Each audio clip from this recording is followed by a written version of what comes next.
একটা সুন্দর দৃষ্টান্ত হচ্ছে আবু লাহাবের ইতিহাস। আবু লাহাব তিনি নবীজি মোহাম্মদ সাল্লাল্লাহু আলাইহি ওয়াসাল্লামের চাচা ছিলেন। এই নামটা আসলে তাকে দেওয়া হয়েছে, যার মানে ধ্বংসের পিতা। আর সে ছিল নবীজির ঘোর শত্রুদের একজন। যখনই কাউকে দেখতো নবীজির সাথে কথা বলছে, সে অপেক্ষা করত। যখন নবীজি চলে যেতেন, লোকটির কাছে গিয়ে জিজ্ঞেস করত, নবীজি কি বলেছে? সে কি কালো বলেছে? এটা সাদা। সে কি দিন বলেছে? না, এটা রাত। সে নবীজির বিপরীত বলতো। নবীজির চিরশত্রুদের একজন ছিল সে। সে রাস্তায় চলতে চলতে অনেক সময় মিথ্যে কথা বলতো নবীজিকে ভুল প্রমাণ করার জন্য। আর পবিত্র কোরআনে একটা সূরাই আছে, সূরাটির নাম লাহাব, অধ্যায় 111, যা আমরা সবাই ভালোভাবে জানি। সালাত অনেকবার পড়া হয়, তাব্বাত ইয়াদা আবি লাহাবি ওয়া তাব ইত্যাদি। এই সূরাতে উল্লেখ আছে যে আবু লাহাব এবং তার স্ত্রীকে দোজখের আগুনে পোড়ানো হবে। তার মানে কখনোই মুসলিম হবে না তারা, কখনোই ইসলাম গ্রহণ করবে না। এই সূরা নাজিল হয়েছিল আবু লাহাবের মৃত্যুর 10 বছর আগে।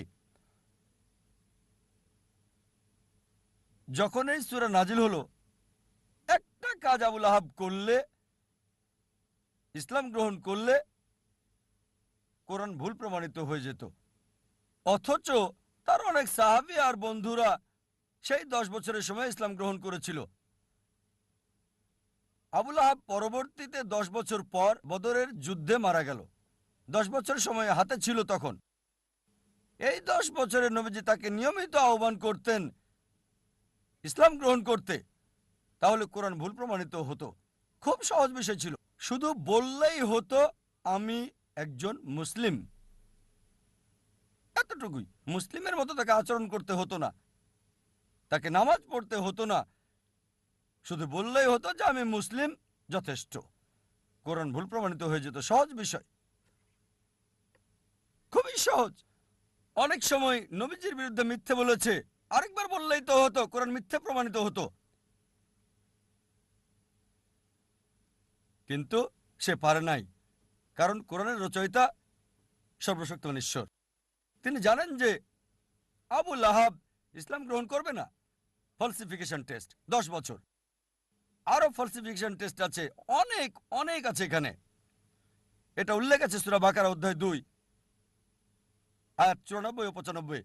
ইহুদিদের একটি দল ছিল যারা মুসলিমদের সাথে তর্ক করেছিল আর বলেছিল যে আখিরাতের ঘর আল্লাহর সাথে শুধুমাত্র আমাদের। তাই আল্লাহ বলছেন সূরা বাকারা অধ্যায় 2 আয়াত 94 ও 95, যদি তারা বলে যে আখিরাতের ঘর আল্লাহর সাথে শুধু তাদের জন্য, তাদেরকে বলো মৃত্যু কামনা করতে। যদি তোমরা বলো নিশ্চিতভাবে আখিরাতের ঘর তোমাদের, আখিরাত তোমাদের, তাহলে মৃত্যু কামনা করো। এই আয়াত আরো বলছে তারা কখনোই মৃত্যু কামনা করবে না, কখনোই না। একটা মাত্র কাজ ইহুদিদের করতে হতো, কোরআনকে ভুল প্রমাণ করার জন্য বলতে হতো আমি মরতে চাই। সহজ ছিল, মরার দরকার ছিল না। এমন না যে আত্মহত্যা করতে হবে, নিজেরা নিজেদের স্তব্ধ করবে। একটা বিষয় বললেই হতো আমি মরতে চাই। সহজ ছিল। কোরআনকে ভুল প্রমাণ করতে বলতে হতো আমি মরতে চাই। 3টি শব্দ কোরআন ভুল প্রমাণিত হয়ে যেত।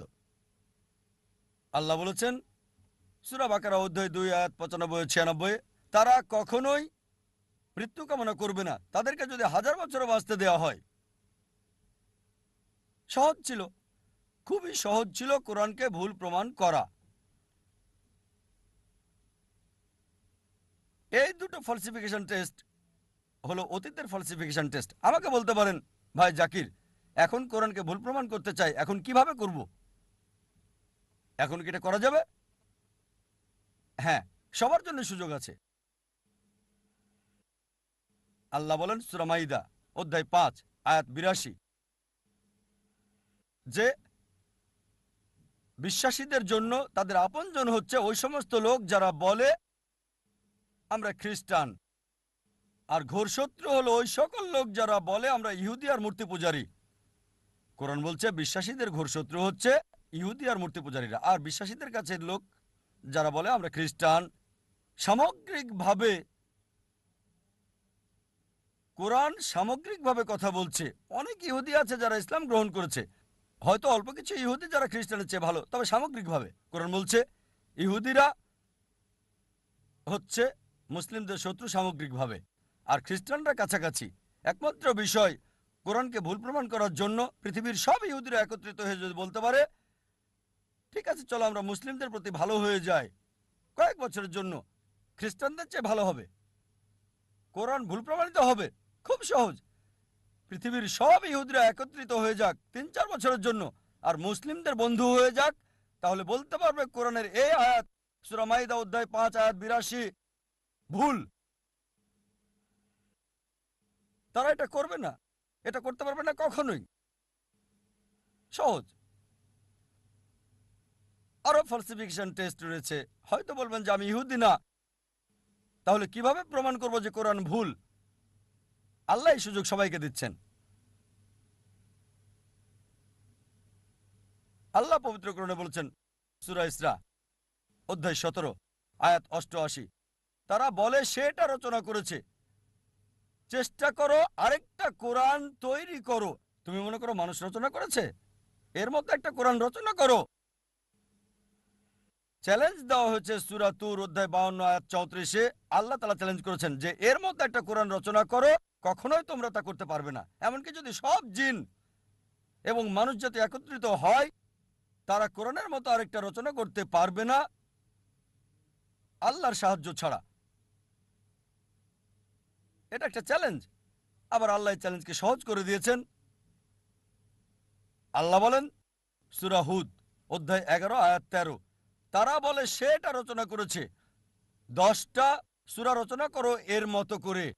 সম্পূর্ণ কোরআন না, এটা কঠিন, বাদ দেন, এটা ওই চ্যালেঞ্জটা কঠিন। 10টা সূরা রচনা করো কোরআনের মতো। যে কাউকে সাহায্যের জন্য ডাকো আল্লাহ ছাড়া, কখনো এটা তোমরা করতে পারবে না। আল্লাহ চ্যালেঞ্জটাকে আরো সহজ করে দিয়েছেন, খুবই সহজ। সূরা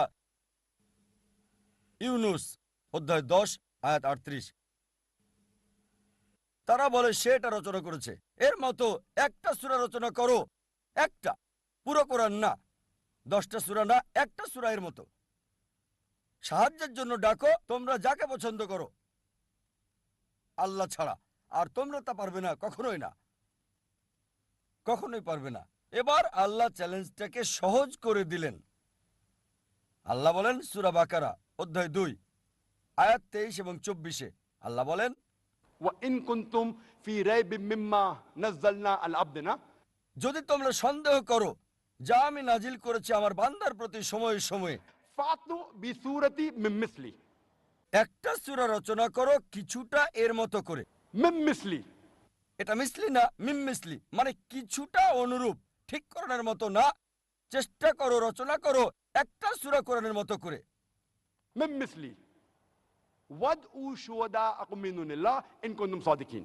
আর সাহায্যের জন্য ডাকো তোমাদের যে কেউকে সাক্ষী রাখো আল্লাহ ছাড়া, যদি তোমরা সত্যবাদী হও।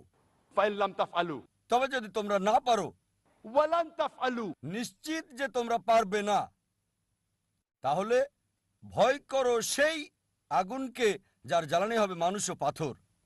তোমরা তা করতে পারবে না এবং নিশ্চিত তোমরা তা করতে পারবে না। তাহলে ভয় করো সেই আগুনের যার জ্বালানি হবে মানুষ এবং পাথর। এটা হলো চ্যালেঞ্জ। চেষ্টা করে একটা সূরার কিছুটা মিল করে রচনা করো। হয়তো বলবেন সত্যি যদি এটা পরীক্ষা হয়ে থাকে তাহলে সূরাও রচনা করতে হবে আরবিতে। তাই বলবেন ভাই জাকির আমি আরবি জানি না, তাহলে কিভাবে পরীক্ষায় অংশগ্রহণ করব?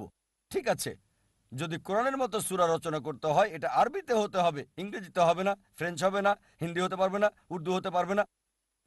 অনেকে চেষ্টা করেছে, চেষ্টা করে নাই তা না, শত শত লোকজন চেষ্টা করেছে আর তারা চরমভাবে ব্যর্থ হয়েছে। তারা চেষ্টা করেছে তবে বাস্তবতা থেকে অনেক দূরে। অনেকে চেষ্টা করেছে, অনেকের কথায় বইয়ে উল্লেখ আছে, তবে তাদের সবাই চরমভাবে ব্যর্থ হয়েছে। এখন হয়তো বলবেন ভাই জাকির আমি আরবি জানি না, ইহুদিও না, কিভাবে আমি কোরআনকে ভুল প্রমাণ করব? অনেক ফালসিফিকেশন টেস্টে আছে। আর একটার কথা বলবো, সেটাতে সবার জন্য সুযোগ আছে। আলোচনা শুরু করেছি কোরআনের একটা আয়াত দিয়ে। সূরা নিসা অধ্যায় ৪ আয়াত ৮২-তে বলা হয়েছে أفلا يتدبرون القرآن ولو كان من عند غير الله لوجدوا فيه اختلافا كثيرا। তারা কি কোরআন নিয়ে ভাবে না আল্লাহ ছাড়া যদি অন্য কারো কাছ থেকে আসতো, অন্য কারো কাছ থেকে সর্বশক্তিমান ছাড়া, তাতে অনেক অসঙ্গতি পাওয়া যেত। তাই যদি কোরআনকে ভুল প্রমাণ করতে চান, একটা কাজে আপনাকে করতে হবে, একটা মাত্র অসঙ্গতি বের করে দেখাতে হবে।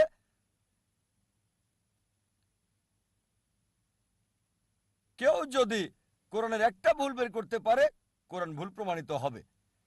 এমন না যে চেষ্টা করে নাই, অনেকেই করেছে। ইন্টারনেটে যান, দেখবেন হাজারটা কন্ট্রাডিকশন, কিন্তু সবগুলোই হয় প্রসঙ্গ ছাড়া, না হয় ভুল ব্যাখ্যা বা অযৌক্তিক। তাই এটাকে বলা হয় ফলসিফিকেশন টেস্ট। কোরআন বলে দিয়েছে কিভাবে এটাকে ভুল প্রমাণ করব। যদি ভাবেন আল্লাহর পক্ষ হতে না, ভুল প্রমাণ করতে চান, চেষ্টা করেন, একটা অসঙ্গতি বের করেন, ভুল প্রমাণিত হবে। এটাই হচ্ছে ফলসিফিকেশন টেস্ট। যে কোনো মানুষ যে আল্লাহকে বিশ্বাস করে অবশ্যই একমত হবে, যদি সে যুক্তিবাদী হয়। এই 1 ঘন্টায় আমি যা বলেছি সে মানবে যে কোরআন আল্লাহর বাণী। তাহলে যে ঈশ্বরে বিশ্বাস করে না তার ব্যাপারে কি হবে? যদি কেউ ঈশ্বরে বিশ্বাস নাই করে, তাহলে কোরআন আল্লাহর বাণী, এই প্রশ্নটা আসবে কি করে? সুতরাং আমরা অধিকাংশ বিষয়ে কথা বলছি, তারপরও একটা বৃহৎ অংশ আছে যারা নাস্তিক, যারা বিশ্বাস করে না আল্লাহকে। তাদের ব্যাপারে কি বলবেন?